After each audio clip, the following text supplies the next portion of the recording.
સાવરણીના ચમત્કારી ઉપાયો.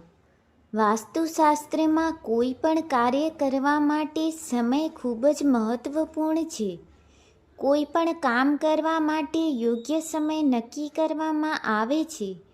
આવી સ્થિતિમાં ઝાડુ કરવા માટે સૌથી યોગ્ય સમય સવારે 5 થી 9 છે. જો કે તમે સૂર્યાસ્તય પહેલાં એટલે કે સાંજે 6 વાગ્યા પહેલાં ક્યારે પણ ઝાડુ લગાવી શકો છો.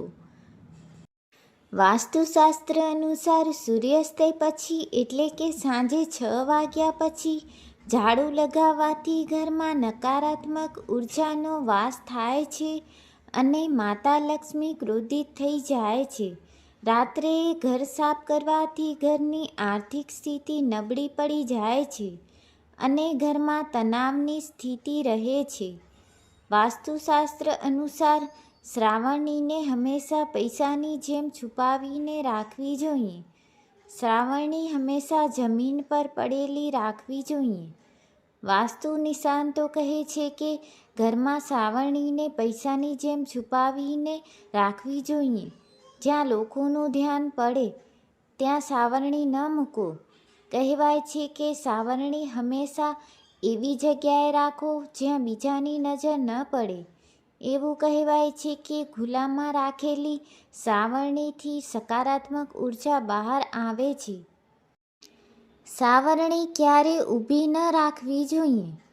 એવું માનવામાં આવે છે કે ઊભી શ્રાવણી ખરાબ નસીબનું કારણ બને છે. તેથી શ્રાવણીને હંમેશા જમીન પર સુવાડીને જ રાખો. શ્રાવણી ક્યારેય રસોડામાં ન રાખવી જોઈએ. તેનું ધ્યાન રાખવું જોઈએ. આમ કરવાથી ઘરમાં ભોજનની અછત રહે છે. સાથે જ ઘરના સભ્યોના સ્વાસ્થ્ય પર પણ ખરાબ અસર પડે છે. જો શ્રાવણી તૂટી ગઈ હોય તો તેને તરત જ બદલી નાખવી જોઈએ. તેમજ ઝાડુ કાઢતી વખતે તેને પગ વડે મારશો નહીં. શ્રાવણી હંમેશા સહેજ વાળીને લગાવવી જોઈએ. તેને ક્યારેય સીધી ઊભી ન લગાવવી જોઈએ. ગાય કે કોઈ પણ પશુને મારવા માટે શ્રાવણીનો ઉપયોગ ન કરવો જોઈએ. શ્રાવણી હંમેશા સ્વચ્છ જગ્યા પર રાખવી જોઈએ. તેને ક્યારેય ઊભી ન કરવી જોઈએ.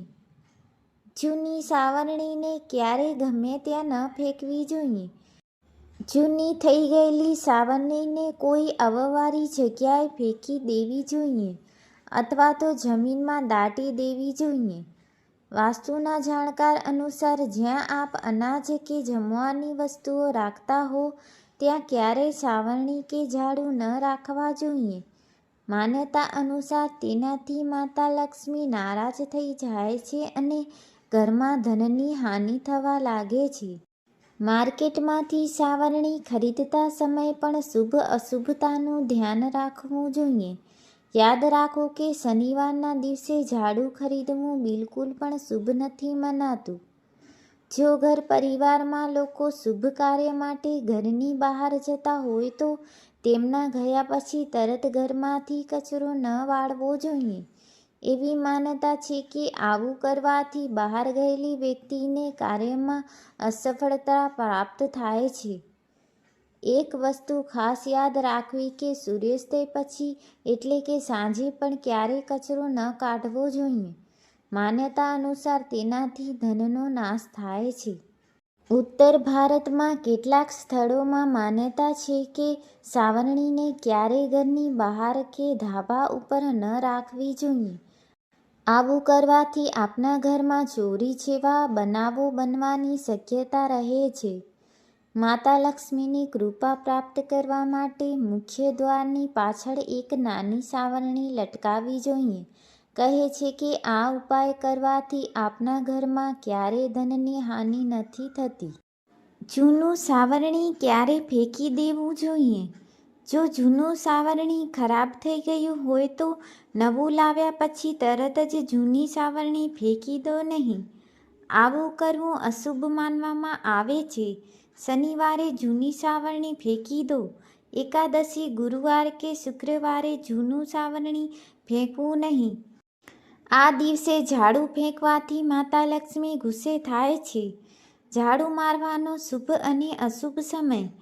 શાસ્ત્રો અનુસાર સૂર્યોદય પહેલાં અને સૂર્યાસ્તય પછી ઝાડુ મારવું અશુભ માનવામાં આવે છે. રાત્રે ઘર સાફ કરવાથી ગરીબી આવે છે અને આર્થિક સમસ્યાઓ વધે છે. જો કોઈ કારણસર રાત્રે ઝાડુ મારવું પડે તો કચરો ઘરની અંદર રાખો અને સવારે બહાર ફેંકી દો. આ ભૂલો ક્યારેય ન કરો. સાવરણીને ક્યારેય પગથી સ્પર્શ ન કરવો જોઈએ. સાવરણીને પલંગ નીચે ન રાખવી જોઈએ. તેનાથી ઘરમાં અનાજનું નુકસાન થાય છે અને સ્વાસ્થ્ય સમસ્યાઓ થાય છે. શનિવારે નવી સાવરણીનો ઉપયોગ કરો. સાવરણી સંબંધિત ઉપાયો.